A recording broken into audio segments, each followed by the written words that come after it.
Hey, what's going on YouTube? Marine X back at it again. These are 5 of some of my favorite forgotten EDC knives between the ranges of $50 and $100. This is not the end all be all list. Other folks may have other recommendations that you may see just fine. These just seem to work out for me. First one we got to jump into has to be the Remit Rhino. This is a button lock design, multiple ways to open this thing. Comes in with the MSRP of $55. Remit is known for making some fantastic, just high-end knives, but don't sleep on some of their budget bangers. This was rocking a 14C 28N blade steel, micarta scales. You can get it in multiple colors. I love to just fidget with this knife. I'm not gonna lie to you, when I first got it, it took a good minute to wear it in, to break it in.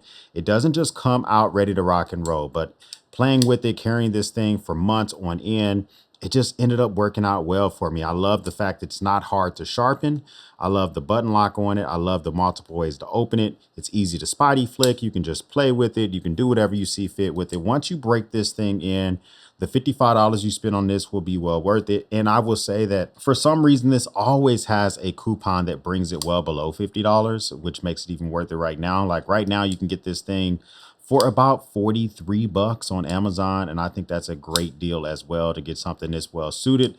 Pretty slicey, 14C28, and I think is a step above like a 8CR, like a 18 MOV or something like that for keeping its ed retention.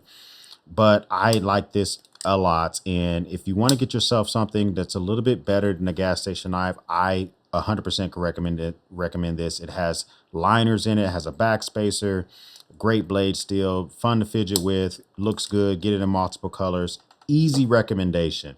And also, any of this stuff I'm talking about, I'll link it up down below if I can find it, if it's still available, because sometimes stuff phases out. These are the forgotten, as we may know. Speaking of that, we got to talk about the Buck 112. This is the Pro. Now, the Buck 112 is not new, okay? The Buck 112 has been around for quite a while. This one I like a lot because you're getting CPM S30V blade steel, and you're getting it for sub $100. The one that I have specifically is in micarta. This one's discontinued, but you can still get it in G10, whether you want it in black or you want it in like this green colorway or gray colorway. 99 bucks easily all day. The benefit of this one is it's made in the USA. It's a lockback design. It's a clip point blade style. So this is the type that you can bang on. You can use in different scenarios. Take hunting with you. Very sturdy, made in America knife. If you don't own a buck and you don't know what buck to get, Buck 110 may not be your flavor. Maybe you want to get a Buck 112. You want to get that thumb stud action with a suitable lockback, very deliberate opening process. I just enjoy this a lot. I love the click, just the firm clicking, just the snapping sound when you get this thing nice and open. I love to just be able to have this when I go hunting. If I want to be able to process an animal with this, I could. Very good pocket clip. Reversible for those that are wrong-handed, so you're good to go with that as well. I even like the detailing on the pocket clip itself. I don't know what, I guess it's maybe their logo. I'm not really sure, but I like the fact that it just has all these small little details to it, which I'm a big fan of. 99 bucks for this normally. Getting that for CPM S30V, which I think is like a step above the 14C28N, but they're both fantastic cutters. There's not anything that's like going to be specifically that leaps and bounds above the other one. However, the next one is one of my faves. This is the Kershaw Leak. Now, specifically, this one is in the copper colorway. This is working with a Scandi 14C28N blade steel. It does have assisted opening with their speed safe technology. I've had this one for 3 years. I love this knife. I love the fact that it's made in the USA. It has their speed safe technology. It's a double locking system. So just in case you have kids or something like that, you can double lock this to keep it just extra safe. So as you close this thing down, there's one more little pivot right here. You push that down and now you can't open the knife at all. Love that little double locking feature. Mine's starting to get all sorts of patina action because I've had mine for several years. I don't even carry this every day and it's still starting to look that great. You can open it with the flipper. You can open this thing with the thumb studs. It's a very unique design. I'm a big fan of the design overall. If you're going to get this, okay, I would say get it in the copper. You still get the liners You get the back spacer. It's a very sturdy knife. It's a classic knife. I love the fact that it's made in the USA. It's a Ken Onion design. He's a banger when it comes to different designs as well. But if you don't need the copper, you can save even more money and get it around like the $66 mark. Kershaw Leak, if you don't have one of these in your collection, you're trying to figure out what's that next unique knife that I want to get. I want it to be made in America. This might be the one that you pick up. This is kind of one of those ones I don't intend to give up. I kind of like to be able to have it around the kiddos because I know it has that double locking feature, and it's around 93. Usually can catch a little bit cheaper than that as well. Now, the next one is by Coast, and Coast is a lot of companies are making these gentleman style knives where, you know, it's kind of the slim, slender look, and it's a elongated folder, very slicey. But this one's special because it does have Damascus stainless steel scales on it. This is the Coast Founders Collection LX533. This one comes in at $99. Now, oftentimes you can catch this on sale and you can get it on a deal for like the $79 mark. I think that's a more suitable price. You are getting a budget steel with this when it comes with the 8. I think it's the 9CR18 MOV blade steel. So it's a high carbon steel. So it's still going to have a good corrosion resistance. It may not have the long working edge and edge retention as something like a 14C28N. Of course, not like a CPM S30V. But look at the freaking design on that, on the actual scales. I love the way that looks. I love the fact that you can get access to a frame lock for less than $100. This is the type of knife that you can take to a dinner party, take to a wedding. You don't look like a weirdo pulling this out of your actual pocket. It actually looks pretty elegant. I love the design of it overall. It's just a sharp, a very good, no pun intended, good looking knife.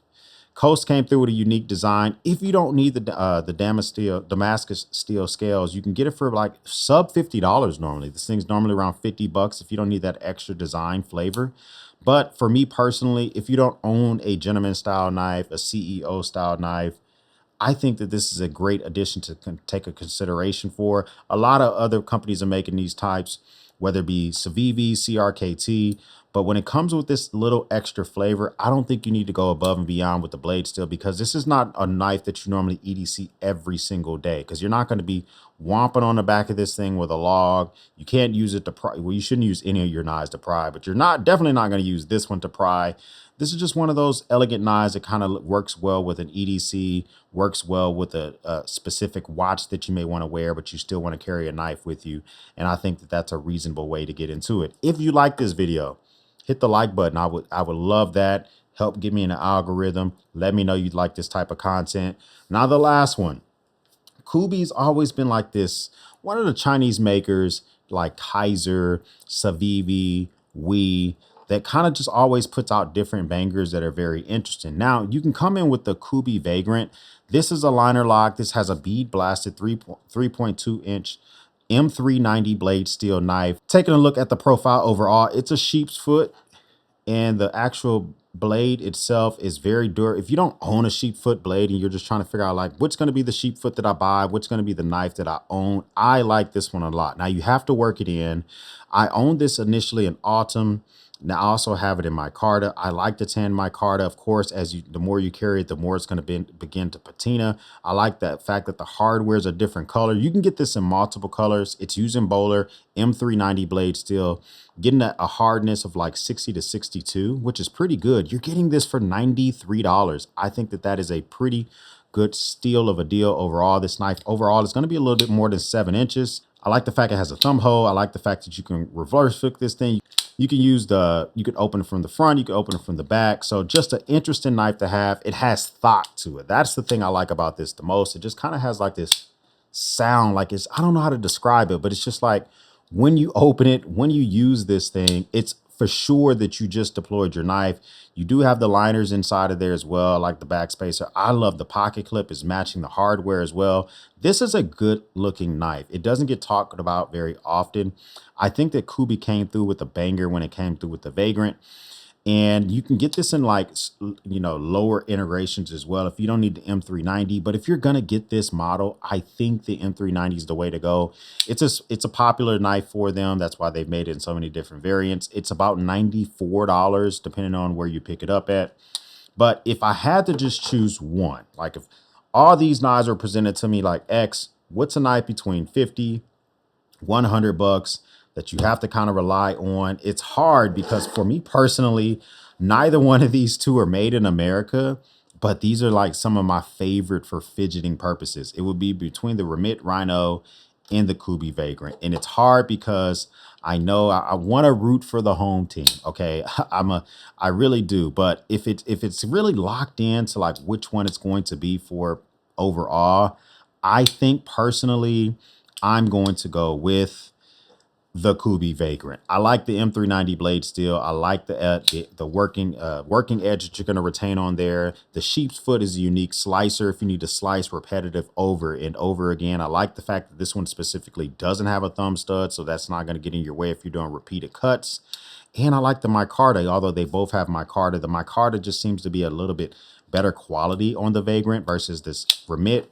So it just kind of is going to be like my one and done. Now, I will show you one saved round because this knife rarely goes below $100, but we have got to talk about the Custer Drop Bear. This thing normally lives around $119. You can get it on sale for like $109. I've seen this thing drop down to 89 bucks for the micarta version, the aluminum scale version. I've seen go to $99 like one time. If I could get this for like less than $99, I'm getting this all day, every day. The clutch lock on the Custer is just a freaking fidget monster to be able to have this thing in your pocket. Doesn't matter if you want a spidey flick, if you want a reverse flick, if you want to use your thumb, if you want to use your freaking whatever. It just makes life very easy. I'm a big fan of the Drop Bear by Custer. I love the offsetting thumb stud. I love the scales, although they get scratched up kind of easy. I will give them that. Okay, you will get some scratches on the scale, but if you were able to find this sub $100, throw all these away. The Custer Drop Bear is kind of my go-to, mainly because of that fidget factor, just how easy it is to just pull this thing out, use it as you see fit. These are some of my bangers. One saved round as well would be the Wee Banter. Now, this one is usually back at $113, but listen, you got the Ben Peterson design, fantastic design coming his way. The thock level on this one is just like the Vagrant, I think even more thocky. But you can get its baby brother. You can get the Civivi Baby Banter. But if you can get the Wee Banter, I like this one a little bit more because it is rocking a blade steel, the S35VM blade steel, which is normally better than the Civivi version of this. But these two are normally out of that price range. If you can get either one of these two for less than $100, I would take either one of these all day, every day, other than the knives that I just showed you. But that's just me. Let me know what's your favorite knife between $50 and $100. Which one should I check out? Did I miss on any of these? There's a lot of other knives I could have considered in this price range. Next category we got to talk is about between $100 and $200. And that is a crazy category. Get subscribed to the channel so you can check that out whenever I drop that. If this is your first time stopping by, hey, join the battalion, hit that subscribe button. I would love to have you a part of the battalion. If this is not your first time stopping by, well, thank you once again for watching me run my grape. For everyone else, we'll speak soon.